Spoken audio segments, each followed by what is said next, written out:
Hello guys, welcome back to my channel. ఈరోజు video వచ్చేసి కర్రీలు ఎలా చేస్తున్నామో చూడండి. కర్రీలు చేశాక మేము కొన్ని తర్వాత మా ఇంట్లో అయితే చిన్నపిల్లలు ఉంటారు, కోడలు మాకు సమోసా కావాలని అడిగింది.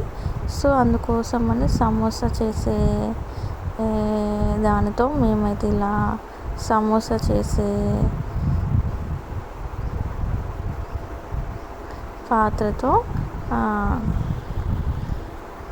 కర్రీల పొడి వేసి సమోసాలాగా చేస్తున్నాము.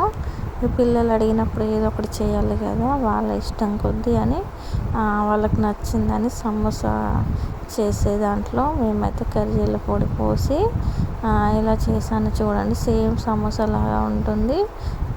చూడండి, ఈ విధంగా మంచిగా వచ్చినాయి. కావాలంటే మీరు ఒకసారి ట్రై చేయండి, మీ పిల్లలకి చాలా నచ్చుతుంది, వాళ్ళు ఎంతో ఇష్టంగా తింటారు.